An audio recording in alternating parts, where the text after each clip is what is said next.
Hey guys, मैं आप सभी का स्वागत करता हूं आपके यूट्यूब चैनल गार्डनिंग पैराडाइज पर और आशा करता हूं आप सभी अच्छे से होंगे। हरे भरे और जीवंत पौधों की बागवानी करना प्रकृति की हरी कृति के कैनवस पर ब्रश चलाने के समान है। इस कलात्मकता के केंद्र में गुप्त हथियार है उर्वरक या खाद। एक कलाकार के लिए सही पैलेट चुनने की तरह ही सही समय पर सही खाद का चुनाव समृद्ध वनस्पतियों के पोषण के लिए सर्वोपरि है। इस वीडियो के द्वारा जैसे जैसे हम पौधों के विकास के चरणों से गुजरते हैं, हम उर्वरक की जटिलताओं में गहराई से उतरेंगे और इष्टतम पोषण को नियंत्रित करने वाले रहस्यों को उजागर करेंगे।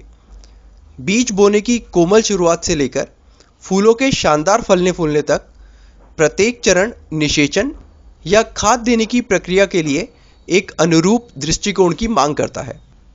गहन अवलोकन और पौधे की बढ़ती ज़रूरतों की गहरी समझ के साथ हम विकास की प्राकृतिक लय को पूरा करने के लिए अपनी खाद देने की प्रक्रिया को सिंक्रोनाइज कर सकते हैं। पौधे के विकासात्मक चरणों के साथ पोषक तत्वों की आपूर्ति को सुसंगत बनाकर हम पौधों की जीवन शक्ति को बढ़ा सकते हैं। आइए खाद देने की प्रक्रिया के रहस्यों को जानने के लिए पौधे के विकास के चरणों के माध्यम से एक यात्रा शुरू करें। तो आगे बढ़ने से पहले मेरी एक छोटी सी रिक्वेस्ट कि मेरे इस चैनल को सब्सक्राइब कर दीजिए और उसके बाद जो बेल का आइकन आता है उसे भी क्लिक कर दीजिएगा ताकि आपको मेरे हर आने वाले वीडियो का नोटिफिकेशन मिलता रहे। वैसे तो पौधों को काफ़ी पोषक तत्व चाहिए होते हैं जैसे कैल्शियम, आयरन आदि, परंतु यहाँ पर हम मुख्यतः 3 प्रमुख पोषक तत्वों के बारे में बात करेंगे जिनको एनपीके के नाम से जाना जाता है। यह नाइट्रोजन, फास्फोरस और पोटेशियम। मोटे तौर पर हम पौधों को 4 प्रमुख प्रकारों में विभाजित कर सकते हैं। पहला फूल वाले पौधे, दूसरा फल देने वाले पौधे चाहे वो फल हो या सब्जियां, तीसरा पत्तेदार पौधे और चौथा जड़ वाले पौधे। इस वीडियो एपिसोड में हम फूल वाले पौधों के बारे में विस्तार से चर्चा करेंगे और बाकी के पौधों के प्रकार के बारे में आने वाले वीडियो में मैं आपको जानकारी दूंगा। तो चलिए इस अद्भुत यात्रा को शुरू करते हैं।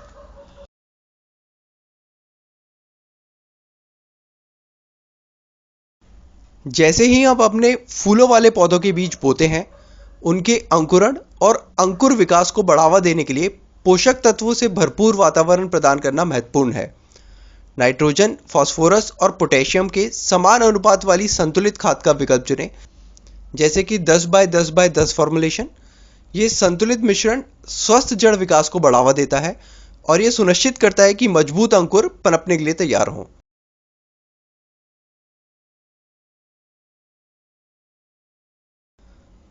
जैसे जैसे हमारे अंकुर उभरते हैं और परिपक्वता की ओर अपनी यात्रा शुरू करते हैं, उन्हें एक सौम्य लेकिन सहायक पोषण आहार की आवश्यकता होती है।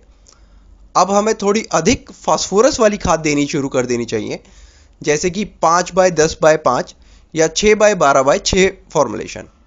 फास्फोरस मजबूत जड़ विकास को प्रोत्साहित करता है और युवा पौधों को फूल आने के चरण के लिए तैयार करता है।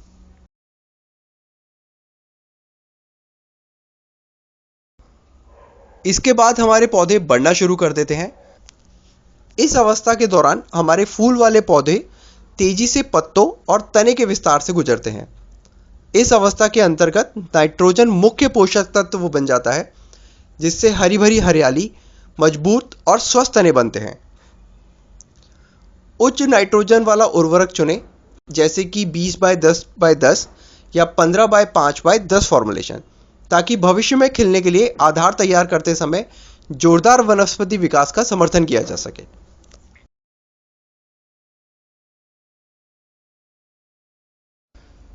जैसे जैसे हमारे पौधे वनस्पतिक वृद्धि से कलियों के निर्माण की ओर बढ़ते हैं, उन्हें प्रचुर फूलों को बढ़ावा देने के लिए पोषक तत्वों पर ध्यान केंद्रित करने की आवश्यकता होती है।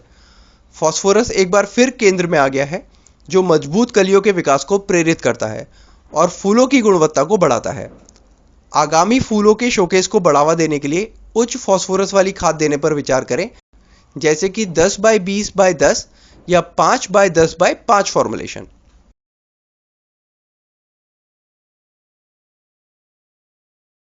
वह क्षण जिसका हम इंतजार कर रहे थे, अपनी सारी महिमा में उत्तम फूलों का उगना।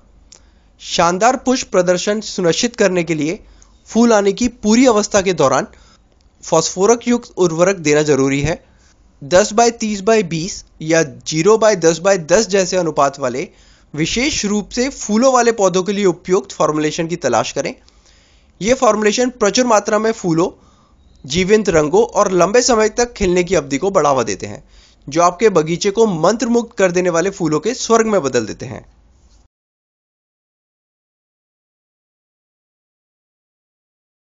भले ही हमारे पौधे हमें अपने उज्जवल फूलों से चकाचौंध कर देते हैं, लेकिन उनकी जीवन शक्ति को बनाए रखना और बार बार फूल आने को प्रोत्साहित करना आवश्यक है।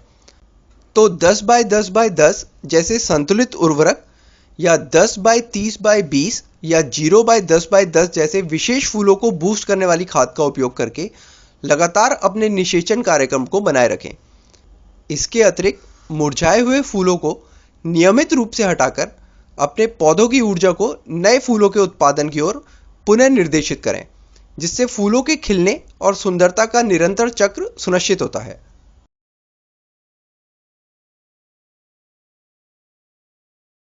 जैसे जैसे आपके पौधों में फूल आना और परिपक्व होना जारी रहता है, पोटेशियम खिलने की गुणवत्ता, समग्र पौधों के स्वास्थ्य और बीजों के निर्माण को बढ़ाने के लिए महत्वपूर्ण हो जाता है।